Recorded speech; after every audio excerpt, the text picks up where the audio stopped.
My time has expired. Let me turn it over to Senator Grassley, then Senator Kaine. Before I ask my first question, I see that Dr. Barker wanted to respond to Dr. Rose. Why don't you do that? Thank you, Senator Grassley. Thank you, Senator Grassley. I did not say that there were no studies indicating that rainfall, variability of rainfall had an effect. I was saying that the studies that I reviewed found that there was no effect of rainfall on GDP growth. Okay. Mr. McNally, I'm going to start with you. We've heard many politicized climate change narratives throughout our 12 climate change hearings. Unfortunately, the politicization of climate change isn't limited to the halls of Congress. How have international institutions, let's say like the International Energy Agency, allowed climate alarm to compromise their missions? And then, in your professional opinion, which is a greater threat to global energy security and the U.S. economy, climate change or top-down climate policy?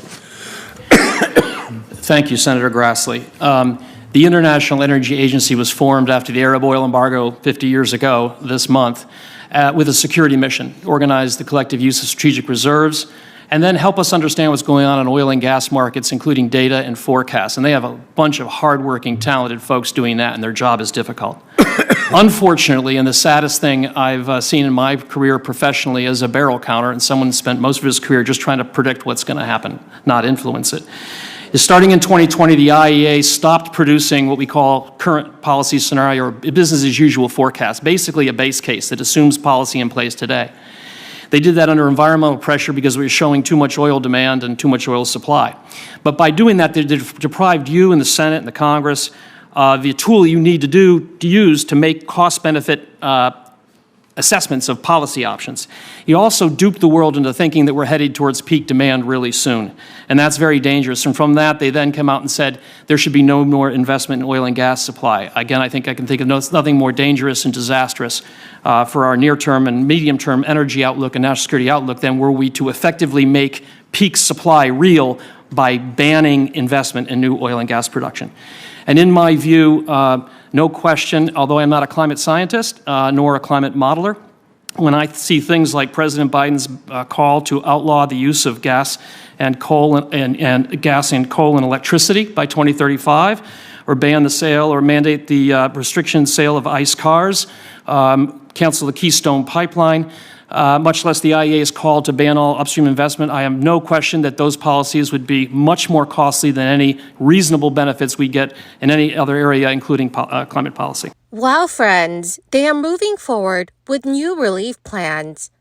President Biden is trying a new path to provide billions of dollars in loan forgiveness to millions of Americans. But some analysts have stated that Social Security payments could be cut over this issue.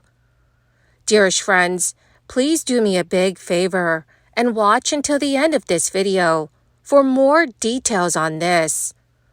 Also, every Friday, I will be announcing several winners for the Walmart gift card giveaway. If you would like to enter these weekly giveaway, friends, all you have to do is click and like several of my videos, and then comment below the keyword of each video that you watch.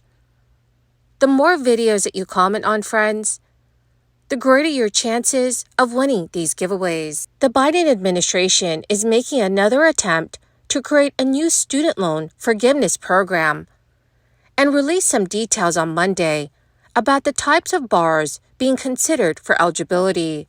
The administration is in the very early stages of developing the new program. A finalized proposal is not expected until 2024, and the student debt relief effort could still face legal challenges. President Biden's first student loan forgiveness proposal, which promised up to $20,000 in debt relief for low and middle-income borrowers, was struck down by the Supreme Court in late June. After the defeat, Biden vowed to pursue a different path to delivering student loan forgiveness, based on a different law, the Higher Education Act.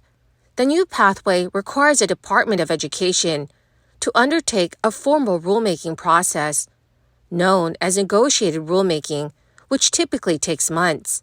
A committee of outside negotiators, including bars, schools, and student loan servicer representatives, is tasked with meeting several times during October, November, and December to discuss the proposal and provide input on the regulatory language. The public also has an opportunity to weigh in. A draft rule is expected to be released next year.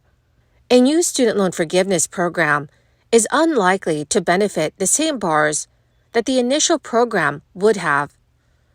The Department of Education said this week that 4 groups of bars are being considered for eligibility. The Department of Education also released a paper on Monday, aiming to guide the negotiators' November discussion towards including bars who are experiencing financial hardships that the current federal student loan system does not adequately address. Education Secretary Miguel Cardona said in a recent statement, "President Biden and I are committed to helping bars who have been failed by our country's broken and unaffordable student loan system." The Biden administration has already canceled $127 billion in federal student loan debt through existing student loan forgiveness programs that target specific categories of bars. That is more student loan forgiveness than was granted under any administration, in part due to the Biden administration's efforts to temporarily expand some debt relief programs and to correct past administrative errors made to bars' student loan accounts.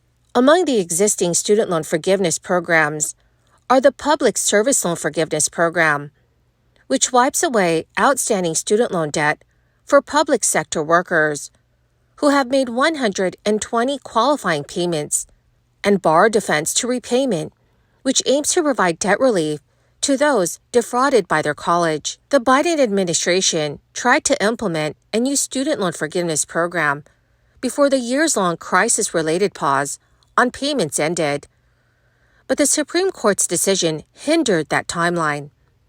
Payments resumed this month for approximately 28 million bars for the first time since March 2020. But according to some analysts, some of those who have been making payments for decades may take a hit to the retirement benefits. Under current law, seniors can have their Social Security benefits garnished to repay student loans in default. Social Security beneficiaries may lose 15% of their monthly benefits.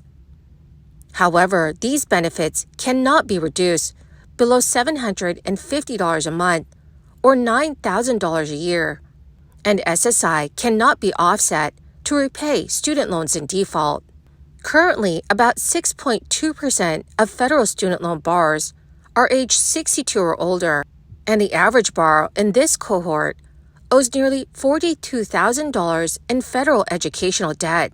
Additionally, Social Security recipients who are in default on student loans may be at risk of having about $2,300 in benefits garnished, and this is according to an analysis by the Center for Retirement Research at Boston College. Social Security benefit withholding could be set off after a student loan has been delinquent for 425 days, and the borrower fails to restart payments following notification from the Department of Education. But the Education Department has launched a temporary on-ramp program that could prevent borrowers from going into default at least until next year. So, dear friends, please let me know in the comment section below if you still have existing student loans. Well, my awesome and amazing friends, that is the end of my daily stimulus update video for today. Dear friends, to say thank you for being here every day and for being part of this community. Every Friday, I will be announcing several winners for the Walmart gift card giveaway, so please make sure that you do enter.